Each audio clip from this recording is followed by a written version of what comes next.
Hello everyone, and welcome to the Anti-News Podcast. I'm your host, Katie Grosso, and thank you for tuning in. Today's date is July 26, and as always, I've got 5 happy stories for you. First up, female prisoners get a hand in returning to life outside of prison. A man takes care of a stranger's 2 dogs after a car accident. And a male tiger defies gender norms by taking care of his cubs. After the music break, a greenhouse is made under the sea, and the first major advancement in diabetes treatment since the discovery of insulin. As the saying goes, you do the crime, you do the time. However, after doing the time, it can be hard for some people to readjust to life on the outside. It's not uncommon for former prisoners to commit more crime after release, either because they don't know what else to do, or they simply want to go back to a system they know. This obviously defeats the purpose of prison, which is to help reduce crime. There are places that help with this issue, and the Center for Women is one of them.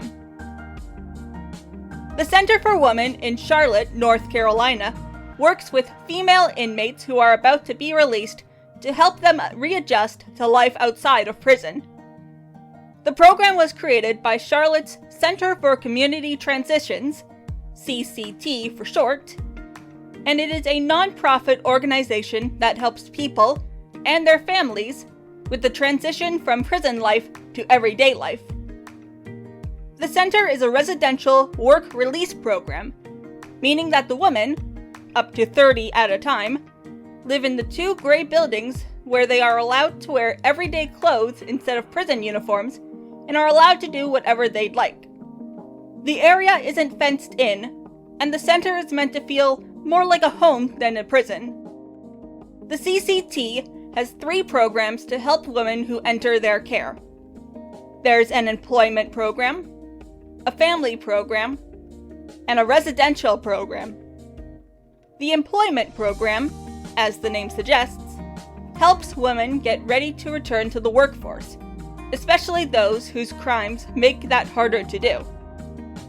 The family program works with the 80% of women who have children under 18, using a holistic approach to help with the behavioral and health problems that often form in children whose parents have been in prison.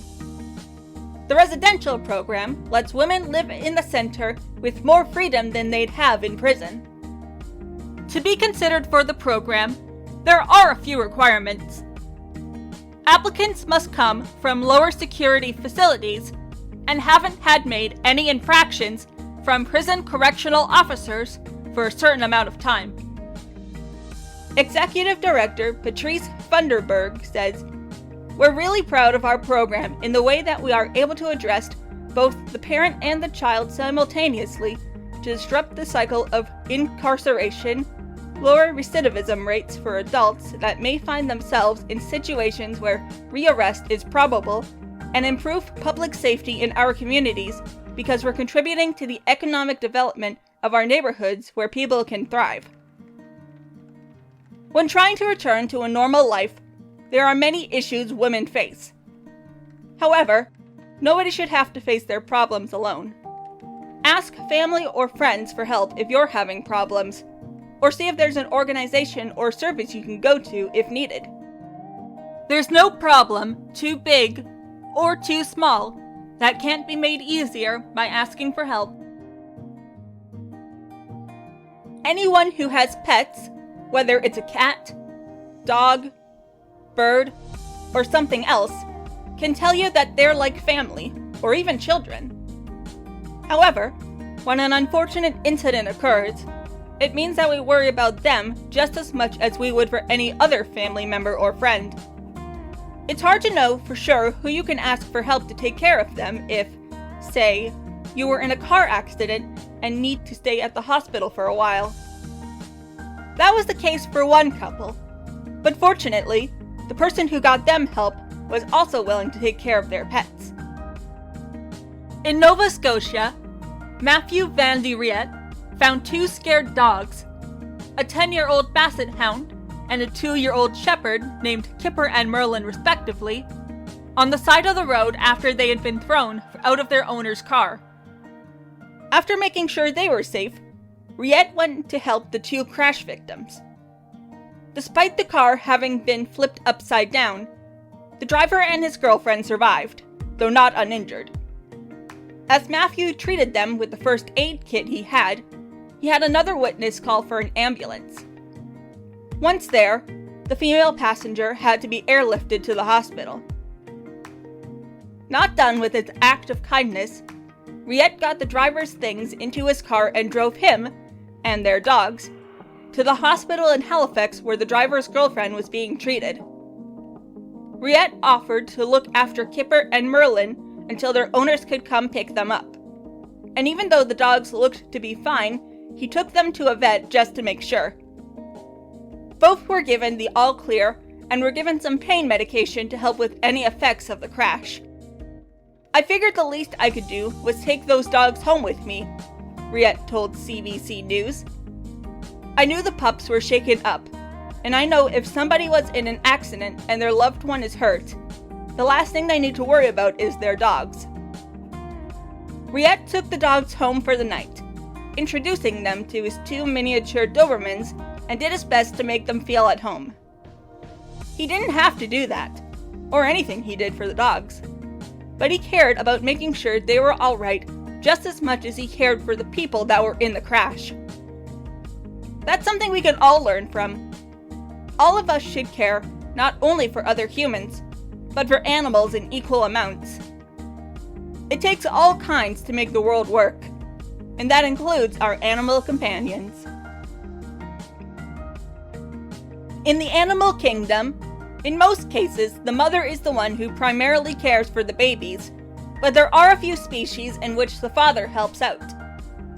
For example, marmosets, sandpipers, penguins, and some species of frogs have dads that help care for the babies in equal parts with the mom. With tigers, the father usually only works as a protector while the mother cares for the babies, as was the case with a tigress at the Panna Tiger Reserve in India. When she had cubs, she took care of them as best as any mother would, but sadly died of unknown causes. However, after that happened, the father stepped in to take on her role. 4 8-month-old tiger cubs have been being cared for by their father at the Panna Tiger Reserve.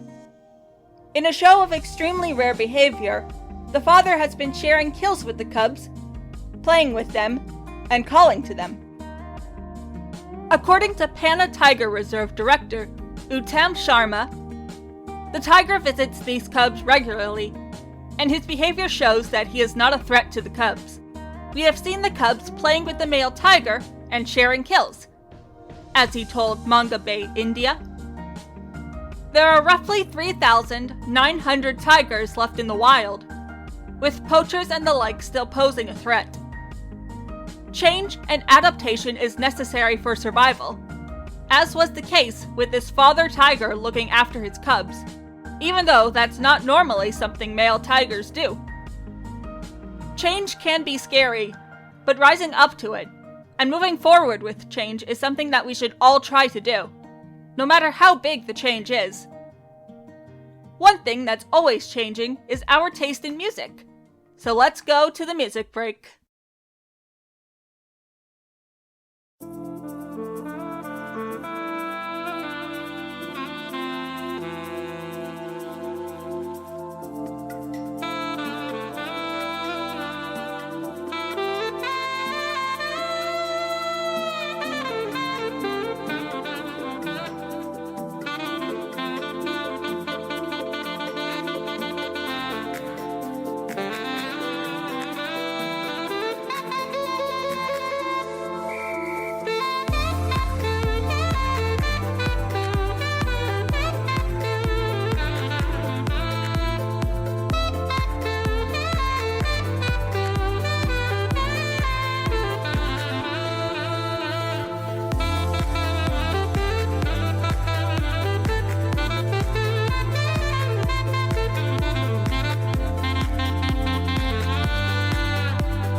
That was Stockholm by Scandinavianz.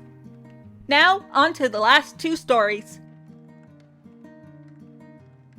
Agriculture was one of the first major steps early humans took towards creating civilization. Without learning how to grow and harvest crops, like wheat and barley, we never could have supported the huge societies needed to create what we have now. If we ever hope to colonize other planets, or even just expand our farming capabilities, we'll need to find new and creative ways of farming. In Italy, that's been done by planting not on the land, but under the sea. The project has been named Nemo's Garden, and was created by the Ocean Reef Group just off the coast of Noli, Italy. The garden consists of 6 air-filled plastic pods, and inside each of them are dozens of plants, including basil, tomato, zucchini, aloe vera, green peas, and even strawberries. The pods sit 8 meters under the surface and have small air pockets inside of them for divers, and the plants themselves, and use solar panels to supply the small amount of energy that's needed. As for watering, condensation forms on the inside of the pods and drips down onto the plants, and the constant temperature of the ocean keeps them at ideal growing conditions. The idea behind this project was to experiment with food diversity, in case climate change should make parts of Italy too dry to plant and harvest crops. While not much research has been done on growing plants underwater like this, the researchers have found that vegetables grown like this have an intense flavor, and that the underwater pressure helps with germination. On top of that, the plants are completely protected from pests and weather because they're underwater and away from the elements.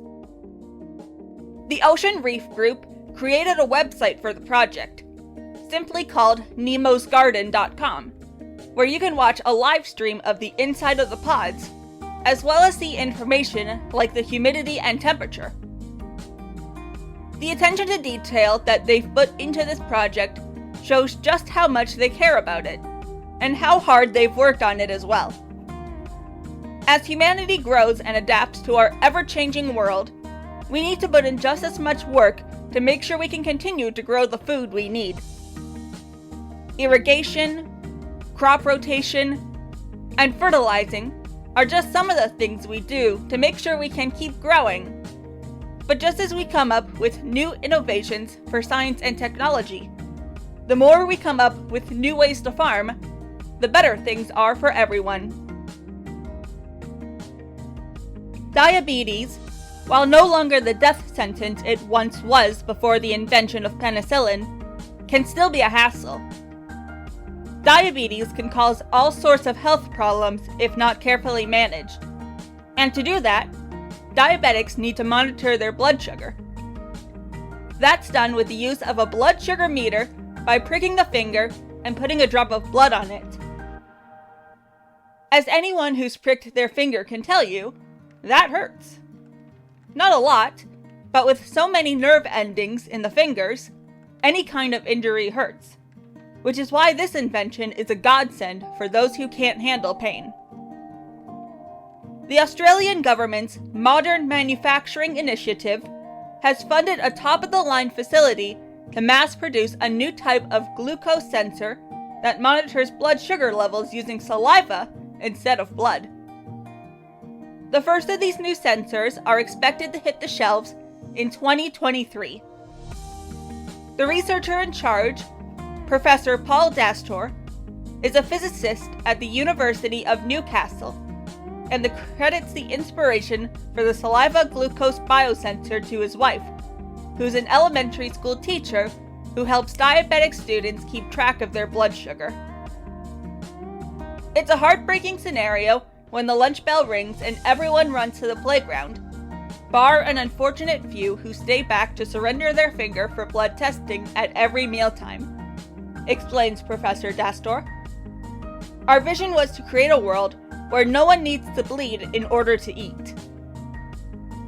You don't need to be a doctor to know that saliva has less glucose in it than blood, which made developing the biosensor very hard, as Professor Dastor explains. One of our key challenges was the sheer unavailability of glucose in saliva. It exists in minute concentrations, so you need to develop an incredibly powerful platform to detect it. Saliva also contains a plethora of other substances, so you then got to tune out a lot of noise to ensure results are accurate. How they got around this was by coating the sensor, which is the size of a stick of gum, in an enzyme called glucose oxidase, which produces an electrical current when it comes into contact with saliva. This current can be measured to reveal an accurate measurement of saliva glucose, which is then sent to an app and stored in the cloud. According to Professor Dastor, this sensor could be expanded to detect other things, such as tumor markers, hormones, and allergens. This is the first major innovation in diabetes since Sir Frederick G. Banting discovered insulin in 1921, and could propel the medical field forward by leaps and bounds overall. Some say that the most dangerous phrase in the English language is, "This is the way we've always done it." It's an excuse to not change things because the system or method that already exists has worked, even if it's not the most efficient. Being complacent leads to being stagnant, which stops innovation from happening. Just because something works doesn't mean that we should stop trying to improve it and make things even better. After all, why endure pain when there is a way to do without? Here's today's advice. It's hard to know if you're getting a good deal while shopping, but there are some tips and tricks you can use to help with that. For example, while looking at two similar products, compare the price and the weight of both. For example, if one item costs $10 per 100 grams, that means you're spending $1 per 10 grams. You can easily figure out what's the best bang for your buck by thinking like this. That's it for today, everyone. I hope you enjoyed it. If you would like to support this podcast, you can find it on YouTube, Spotify, Google and Apple Podcasts, iHeartRadio, and Spreaker. Links can be found in the description, and until next time, remember that there is still some good in the world, you just gotta look for it. Take care out there, everyone.